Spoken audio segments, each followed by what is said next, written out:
जे महाराष्ट्रामधलं सगळं राजकारण चालू आहे ते राजकारण नैतिकता धरून आहे किंवा नाही ह्या गोष्टी आपण आज बघणार नाही.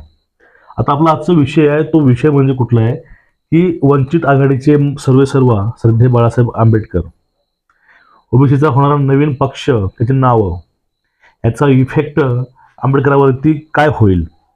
आणि पुढला आहे की आंबेडकरांनी एका गावामध्ये दोन तुकडे कसं केलेले आहेत. आपण यावरती आज सविस्तर चर्चा करणार आहोत. बघा, आता भुजबळांनी भाजप सोडून, म्हणजे भाजप सोबत जी युती आहे, जे मंत्री आहेत खात्याचे, ते सोडून जर त्यांनी अलग ओबीसी पक्ष काढला तर त्यावेळेस पूर्णपणे समर्थन आपलं नवीन ओबीसी पक्षाला असेल. हे बाळासाहेबांचं उद्गार आहे किंवा त्यांचं एक वचन आहे. ते बोलले की मी तुम्हाला वचन देतो की मी तुझ्यासोबत नक्कीच राहीन. ठीक आहे, हा एक मुद्दा होता. आणि पुढचा मुद्दा असा होता की 2019 पासून ते 24 पर्यंत महाराष्ट्रातील हे राजकारण खूप वेगळ्या प्रकारचं आहे. आणि 2019च्या पूर्वीचं राजकारण 2014 पासून ते 19 टर्म भाजपचा पूर्ण वेगळा होता. त्या टर्माच्या तुलनेमध्ये हा टर्म खूप वादग्रस्त आणि नैतिकता सोडून झालाय असं जाणकारांचं म्हणणं आहे. ठीक आहे, मग त्यावेळेस बाळासाहेब काय म्हणतात, ह्या 2019 पासून ते 24 पर्यंत जी अराजकता माजलेली आहे, नैतिकता सोडून भाजप काम करत आहे, हे अजून निवडणुकीच्या पूर्वी खूप वाढणार आहे. यावेळेस प्रत्येकाला प्रश्न एकच पडेल की आपलं अस्तित्व कसं ठेवायचं. ठीक आहे, हा एक मुद्दा होता. आणि यामध्ये 2019-24 मधील जे वातावरण आहे ते वातावरण बघता फक्त एकमेव असा स्ट्रॉंग पक्ष महाराष्ट्रामध्ये बघायला मिळतोय, तो म्हणजे वंचित बहुजन आघाडी. ते आपल्या परखडपणाविषयी असेल, नैतिकतेविषयी असेल किंवा कुठल्याही गोष्टीविषयी असेल, ते एक भक्कम असं त्यांनी बीज रोवलेलं आहे महाराष्ट्रामध्ये. आणि बघा, काल अशोक चव्हाणांनी दिला राजीनामा आणि ते भाजप सोबत गेले.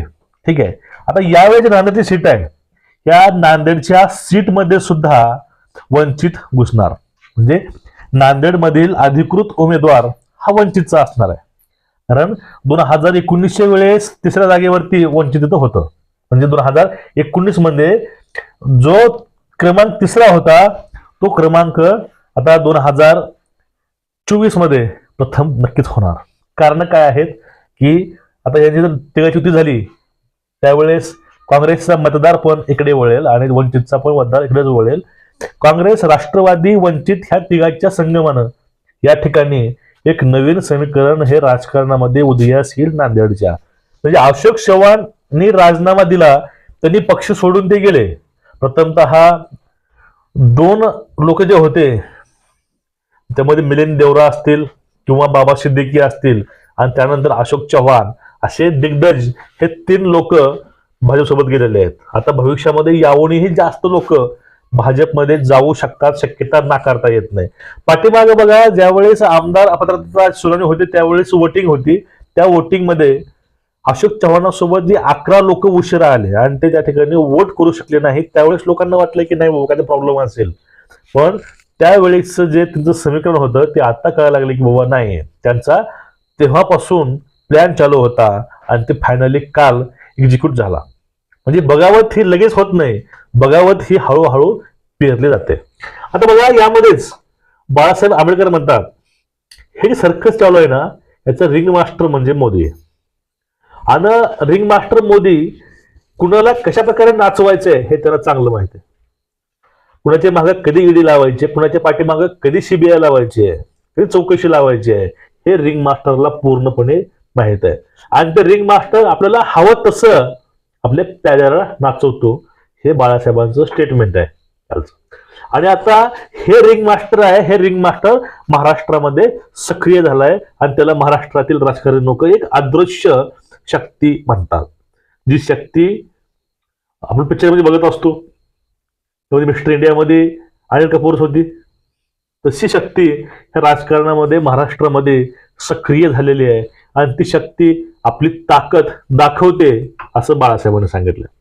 आता बघा, जो ते हे पण सांगितले होते, ज्यावेळेस आयाराम गयाराम लोक जे जातील पक्ष सोडून, शिवसेनेचे असतील, राष्ट्रवादीचे असतील किंवा काँग्रेसचे असतील, ज्यावेळेस हे लोक जातील त्यावेळेस आम्ही सीट शेअरिंग करून आमचा फॉर्म्युला घेऊन येऊ. पण या ठिकाणीच अजून एक त्यामध्ये एक ट्विस्ट आहे. हा झाला एक तुकडा. आता तो पुढला तुकडा आहे तो कुठला आहे बघून घ्या.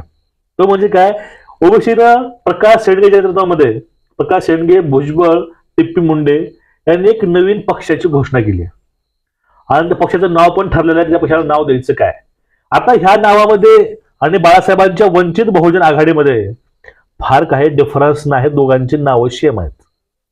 आता सेम काय आहेत, त्यांच्याकडे 3 नावं आहेत त्यांनी आणलेली आहेत. पहिलं नाव आहे ओबीसी बहुजन मोर्चा, ओबीसी बहुजन पार्टी आणि ओबीसी बहुजन आघाडी. ते खालचं नाव आहे ओबीसी बहुजन आघाडी, म्हणजे वंचित बहुजन आघाडीच्या हे साम्य असं नाव आहे. आता बाळासाहेबांचं म्हणणं काय होतं, तर भुजबळ आणि भाजप सोडलं तर आपण सोबतीच्या जाऊ. पण भुजबळ भाजप सोडतील का, हा एक महत्वाचा मुद्दा आहे. कारण पाठीमागे बघा भाषणामध्ये भुजबळने सांगितलं होतं की आता पुढील मुख्यमंत्री आपल्याला अजित पवारांना करायचंय. मग जर सभेमधून अजित पवारांना मुख्यमंत्री करायचंय हे प्रण किंवा हे शपथ भुजबळ खातात, आणि त्यावेळेस जर असा प्रश्न येतो की तुम्ही ओबीसी मध्ये सामील व्हा भाजप सोडून, तर ही गोष्ट शक्य आहे असं मला वाटत नाही. मग त्या पर्याय काय असतो, पर्याय एकच आहे की हा नवीन पक्षासोबत अर्थार्थी कुठलाही संबंध भुजबळाने ठेवायला नको, असं डायरेक्टली बाळासाहेबांना सुचवलं या ठिकाणी. आता बघा, ह्या दुसरा तुकडा आहे ओबीसी बहुजन आघाडीचा, हा खूप टर्निंग पॉइंट ठरणारा राजकारणामध्ये. कारण 2020 मध्ये 21-22 ह्या कोरोना पेंडेमिक, त्यानंतर 23-24 ह्या 5 वर्षामध्ये राजकारणामध्ये खूप उलथापालथ झालेली आहे. कारण अकेला क्या करेगा, आदर्श शक्ती, जसं बघा सुप्रियाताई म्हणायची अकेला अकेला अकेला, ते देवेंद्रजींना ते अकेला अकेला म्हणायचे. पण आता अशी परिस्थिती आलेली आहे की देवेंद्र हे अकेला नसून अकेल्यानं पूर्ण राजकारण बदललंय महाराष्ट्रामधील, असं आपल्याला म्हणता येईल या ठिकाणी. पण ही जे तुकडे केले बाळासाहेबांना एक घाव घालून, ते कुठलं, आता वंचितला आणि महाविकास आघाडीला एकमेकाला सोबत आल्याशिवाय पर्याय नाही. कारण हे पक्षफुटी अजून मोठ्या प्रमाणामध्ये होऊ शकते असं भाकीत जे शिवसेनेचे आमदार आहेत संजय शिरसाट यांनी सांगितलं की 2024 मध्ये फेब्रुवारी महिन्यामध्ये फक्त इन्कमिंग चालू असेल, त्यामधून शिवसेना हा पक्ष मोठ्या प्रमाणामध्ये फुटू शकतो, त्याचं भाकीत आहे. त्यानंतर यावरती बाळासाहेब सुद्धा म्हणतात की हे फक्त सुरुवात आहे, अजून याहूनही जास्त लोक सोडून जातील. पण हे ह्या 2 गोष्टी आहेत, ह्या 2 गोष्टींना आपल्याला एवढं समजतंय की जे आपले बाळासाहेब आंबेडकर आहे यांनी एक घाव केला होता, पण ह्या एक घावामधून ते 2 तुकडे केले. तर हे तुकडे जर एकत्र आणले तर हे 2 तुकडे ज्यावेळेस एकत्र जुळतील त्यावेळेस जो एक नवीन खंबीर अशी एक माझी साथ तयार होईल, त्यावेळेस भाजप पुढे सगळ्यात मोठं आव्हान असणार आहे. आणि ते आव्हान भाजप कधीच पेलू शकणार नाही. कारण काय, मुद्दा तोच मुद्दा आहे, परत तोच मुद्दा येतो, सहानुभूती, सहानुभूतीचं राजकारण. त्यानंतर मूर्तिकाराच्या कुणी मूर्त्या चोरल्याही तरी काही फरक पडत नाही, कारण ती कौशल्य, ती कला त्या मूर्तिकारामध्ये असते, नवीन तशा मूर्त्या बनवायच्या ह्या गोष्टी असतील. त्यामुळं वंचित एकूणच किंग मेकर ठरणार आहे. कारण वंचितला सोबत घेतल्याशिवाय महाविकास आघाडीचं गणित बसणारच नाही, ते गणित सुटणार सुद्धा नाही. तर तुम्हाला याविषयी नेमकं वाटतंय काय, खाली नक्कीच कमेंट करा. किंवा थोडा तरी तुम्हाला व्हिडिओ आवडला असेल तर जास्तीत जास्त व्हिडिओ शेअर करा, चॅनलला सबस्क्राईब करा आणि बेल आयकॉन दाबून ठेवा. जय हिंद, जय शिवराय, जय भीम.